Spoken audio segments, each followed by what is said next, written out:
என்ன ராஜி, என்ன பண்ணிக்கிட்டு இருக்கன்னு சொல்லிட்டு ரூம்குள்ளே வர மீனா. பாவும் தங்கமே இல்லக்கா, எல்லா பொருளையும் வீட்டுக்கு அனுப்பியாச்சு. இனி அவங்க என்ன பண்ண போகிறாங்கன்னே தெரியலன்னு சொல்லிட்டு இருக்கும்போதே தங்கமயில் ஃபோன் பண்ணிகிட்டே இருக்காங்க மீனாவுக்கு.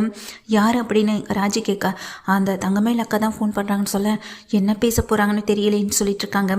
ஃபோன் அட்டன் பண்ணலாமா வேண்டாமா நினச்சிட்டு இருக்கும்போதே கோமதி உள்ளே வர, என்னடி ஃபோன் அடிச்சுட்டே இருக்கு எடுக்க மாட்டியேன்னு சொல்லிட்டே உள்ளே வரேன். எங்கள் கோமதி அங்கே நின்றுகிட்டு இருக்க 2 பேர் முகத்தை பார்த்தது, என்னடி என்னை பார்த்தது ஏதோ பேசாமல் மறைச்சிட்டு இருக்கீங்க, என்னடி திரும்ப ஏதாவது புது விஷயத்தை ஏதாவது மறைக்கிறீங்களான்னு சொல்ல, இல்லை அது வந்து அப்படின்னு சொல்லும்போது தங்கமயில் அக்கா ஃபோன் பண்ணிகிட்டே இருக்காங்கன்னு சொல்ல, ஓ அவள் உங்களுக்கு ஃபோன் வேற பண்ணுறாளா அப்படின்னு சொல்லிட்டு கோமதி அந்த ஃபோனை பிடுங்கி, இப்போ எதுக்கடி ஃபோன் பண்ணிகிட்டே இருக்குன்னு சொல்ல, அத்தை நான் சொல்கிறத கேளுங்கத்தன்னு சொல்ல, இனிமே அந்த உறவு முறையில் உனக்கும் எனக்கும் எதுவும் கிடையாது, அத்தை சொத்தன்னு சொல்லிட்டு இந்த வீட்டு பக்கம்லாம் வந்துடாதுன்னு சொல்லி கோமதி திட்டுறாங்க.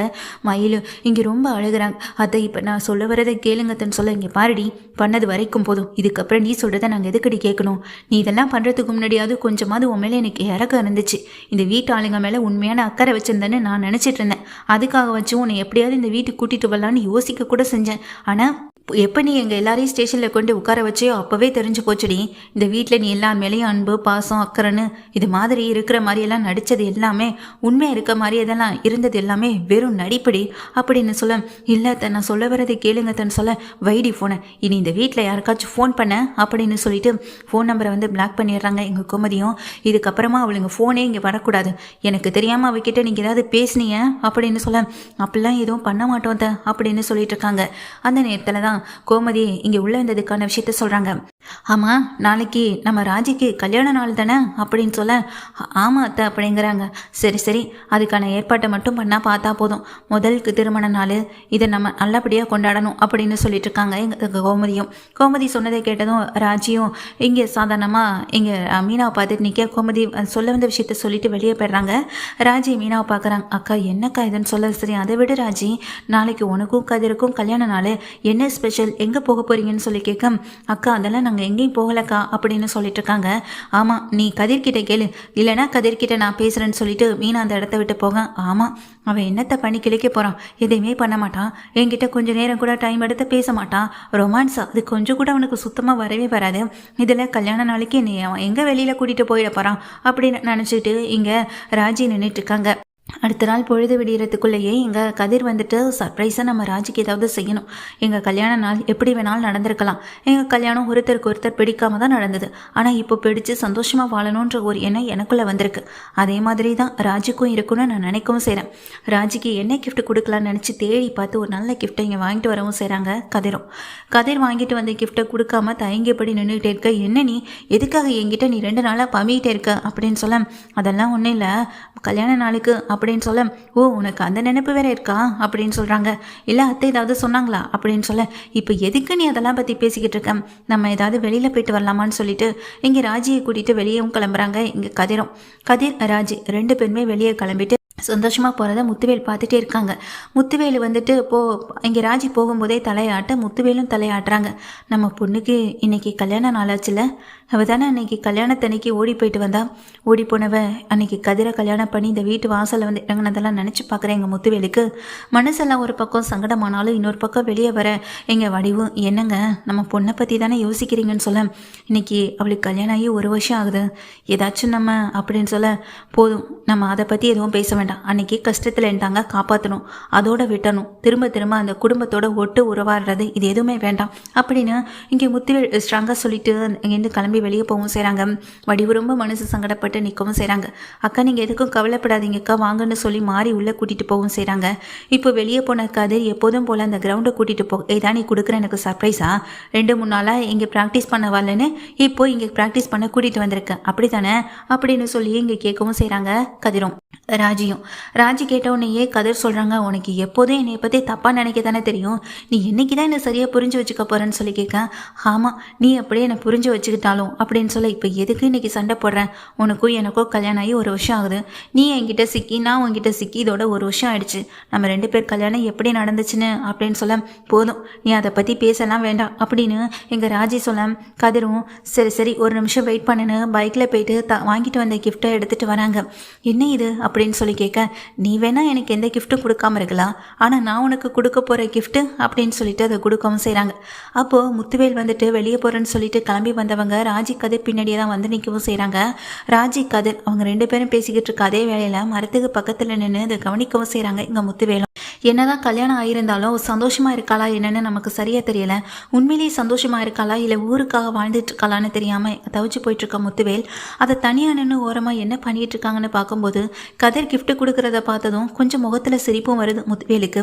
அதே நேரத்தில் முத்துவேல் இதை பார்த்துட்டே இருக்க சமயத்தில் ராஜி அதை வாங்கவும் செய்கிறாங்க. என்ன இது அப்படின்னு ரொம்ப சந்தோஷமாக அதை கேட்கவும் செய்ய, முதல்ல என்னென்னு நீயே பிரித்து பாரு அப்படின்னு சொல்கிறாங்க. அதை பிரித்து பார்க்குற எங்கள் ராஜிக்கு முகமெல்லாம் சந்தோஷமும் வெக்கமும் கூடுதலாகவே வரவும் செய்து இதை பார்த்ததும், என்ன நான் ரூமுக்கு வந்து தூங்க மாட்டேறேன், எதுவுமே நான் உன்னை கண்டுக்க மாட்டேன்னு சொன்னல இப்போ அப்படின்னு சொல்லும்போது ரொம்ப வெக்கத்தோட எங்கள் ராஜி நிற்கிறத முத்துவேல் பார்த்து சந்தோஷப்பட்டு வாயில் கை வச்சு சிரித்தபடி அவர் ஒரு பக்கம் திரும்பி கவு செய்கிறாரு. ஏன்னா கதிர் கொடுத்த கிஃப்ட் அப்படி அதில் இங்கே ஒரு அம்மா ஒரு குழந்தையை தூக்கி வச்சுருக்கிறது மாதிரியும் ஒரு கிஃப்ட் வந்துட்டு அவர் கொடுக்கவும் செஞ்சுருக்காங்க. நீ இதுக்கு தானே ஆசைப்பட்டேன்னு சொல்லிட்டு இங்கே கேட்கவும் செய்கிறாங்க. ராஜிக்கு ஒன்றுமே புரியல.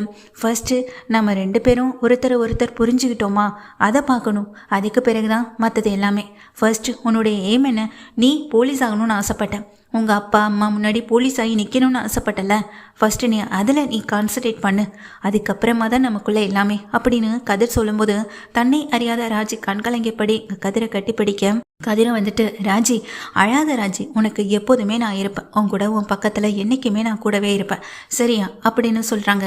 நடந்த பழைய விஷயங்கள் எல்லாத்தையும் தூக்கி போடும், அதெல்லாம் கெட்ட கனவாக நினச்சி மறந்துடு, உனக்கு நான் இருக்கு அப்படின்னு சொல்லிட்டு இங்கே கதிர் சொல்ல அதை கேட்ட ராஜி சந்தோஷப்படவும் செய்ய, இன்னொரு பக்கம் முத்துவேலுக்கு வந்துட்டு நான் தேடி இருந்தால் கூட இப்படிப்பட்ட ஒரு பையனை என் பொண்ணுக்கு நான் கல்யாணம் பண்ணி வச்சிருக்க முடியாது, என் பொண்ணோட வாழ்க்கையில் பழைய விஷயங்கள் நடந்ததெல்லாம் தூக்கி போடு, இனி நடக்க போகிற விஷயத்தை பற்றி பார்ப்போம், உன்னுடைய கனவு உன்னுடைய லட்சியம் இதை தான் நான் முதல்ல நிறைவேற்றணும்னு சொல்கிற முதல் மருமகனை நான் இப்போ தான் பார்க்குறேன்.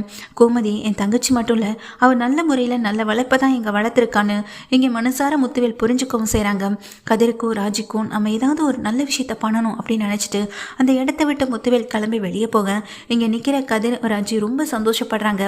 இப்போ ஓகே தானே அப்படின்னு சொல்லிட்டு இங்கே கதிர் கேட்க அதுக்கு ராஜியும் ஓகேன்ற மாதிரி தலையாட்ட, சரி வா வீட்டுக்கு போகலாம் அப்படின்னு சொல்கிறாங்க. என்னோடைய கிஃப்ட்டு அப்படின்னு சொல்லிட்டு இங்கே ராஜி சொல்லும்போது, உன்னோடைய கிஃப்ட்டு கண்டிப்பாக ஒரு நாள் உன்கிட்டேருந்து எனக்கு கிடைக்கும், அதை நான் முழுசாக நம்புகிறேன் அப்படின்னு சொல்கிறாங்க. நான் கொடுத்த இன்னைக்கு இந்த கிஃப்ட் மூலமாகவே நிச்சயமாக ஒரு நாள் அது எனக்கு திரும்ப கிடைக்கும் அப்படின்னு சொல்ல, அவன் என்ன சொல்கிறான்றதை புரிஞ்சுக்கிட்ட எங்கள் ராஜி வெக்கத்திலேயே சிரிச்சுட்டு அந்த பைக்கில் ஏறி வீட்டுக்கு போகவும் செய்கிறாங்க. முத்துவேலும் இங்கே வெளியே போனதுக்கு பிறகு ராஜியும் கதிரும் சந்தோஷமாக இருக்காங்க. ஒரு அப்பனா நான் அதை பார்த்து சந்தோஷப்பட்டேன், எனக்கு அது போதும் அப்படின்னு நினச்சிட்டு இருக்கான். எங்கள் முத்துவேலும் நிச்சயமாக நம்ம கதிருக்கும் ராஜுக்கும் பெரிய விஷயத்தில் ஏதாவது ஒன்று உதவி செஞ்சே ஆகணும், அதுக்கு என்ன ஏற்பாடு செய்யணுமோ அதை செய்வோம் அப்படின்னு நினச்சிட்டு இருக்காங்க. கதிர் அந்த ட்ராவல்ஸ் வச்சுருக்கான் இல்லையா, அந்த ட்ராவல்ஸை பெருசுப்படுத்துறதுக்கு நாம் எந்த வகையில் உதவி செய்யலான்னு யோசிக்கிற முத்துவேல் வந்துட்டு தன்னுடைய பார்ட்னர்ஸ் தான் கூட வேலை பார்க்குறவங்க தங்கிட்ட எல்லா இடங்களையும் இருக்கவங்க அப்படின்னு பல பேர்கிட்ட இங்கே கதிருடைய ட்ராவல்ஸ் பற்றின ஒரு அறிக்கையை கொடுக்குறாங்க. அதாவது அவருடைய நம்பர், அவருடைய விசிட்டிங் கார்டு, இது எல்லாத்தையுமே முத்துவேல் வந்துட்டு கொடுக்கவும் செய்கிறாங்க. அது மூலமாக நிறைய பேர் கார் புக் பண்ணுவாங்க இல்லையா அப்படின்னு நினச்சிட்டு சந்தோஷத்தில் தான் இருக்காங்க. எதிர்பாராத விதமாக அன்றைக்கி கல்யாண நாள் அன்னைக்கு நிறைய கார் வந்துட்டு புக்கிங் ஆகுது. எதுவுமே எதிர்பாராத விஷயமாகவும் நடக்கவும் செய்யும். இப்போ தான் பழனிவேல் எங்கள் ட்ராவல்ஸுக்கு வராங்க. என்ன கதிர் இன்னைக்கு ரொம்ப பிஸி போல், ராஜி எங்கேயும் வெளியே கூட்டிகிட்டு போகலன்னு சொல்ல, கூட்டிகிட்டு போகணுமாம்மா, இன்னும் கொஞ்சம் நேரம் கழித்து கூட்டிகிட்டு போகணும், இன்றைக்கிட்ட பார்த்து நிறைய புக்கிங் ஆகிருக்கு கார் அப்படின்னு சொல்கிறாங்க. தெரியும்டே அப்படின்னு சொல்ல, எப்படி தெரியும்னு சொல்லி கேட்க, அண்ணன் என்கிட்ட உன்னுடைய விசிட்டிங் கார்டெலாம் கேட்டார், எதுக்குன்னு நானும் தெரியாமல் தான் முழிச்சிட்டு இருந்தேன். சரி என்கிட்ட இருந்த விசிட்டிங் கார்டெலாம் நான் அவர்கிட்ட கொடுத்தேன், அவர் ஏன் வாங்கினார்னு எனக்கு தெரியல, ஆனால் உனக்கு கார் புக் ஆகிருக்குன்னு சொல்லும்போது எனக்கு என்னால் புரிஞ்சுக்க முடியுதுன்னு சொல்கிறாங்க. மாமாவா அப்படின்னு கேட்க, ஆமாம் அவர் தான் அவருக்கு தெரிஞ்சவர்கிட்ட உன்னுடைய விசிட்டிங் கார்டெலாம் கொடுத்துருப்பார் போல, அதனால தான் உனக்கு நிறைய கார் புக்கிங் ஆகுது அப்படின்னு சொன்னதுமே கதிர் யோசனை பண்ணிப்படி உட்காந்துருக்காங்க. இதே மாதிரி நீ சந்தோஷமாக இருந்தால் போதுண்டா கதிர், அண்ணனும் நிச்சயமாக உன்னை புரிஞ்சுக்கிட்டு நிச்சயமாக அந்த வீட்டுக்கு உன்னே ராஜி கூப்பிடுவார், அந்த நம்பிக்கை எனக்கு வந்துடுச்சு அப்படின்னு சொல்லிட்டு பழனிவேல் கிளம்பி வெளியே போக கதிர் ரொம்ப மனசார திருப்தியோட சந்தோஷமாக இருக்காங்க. ராஜியும் அதே மாதிரி எங்கள் கதிர் கொடுத்த கிஃப்டை வாங்கி பார்த்துக்கிட்டு ரூம்குள்ளே உட்காந்து தனியாக சிரித்த மாதிரி ரொம்ப ஹாப்பியாக இருந்துட்டு இருக்காங்க ராஜியும்.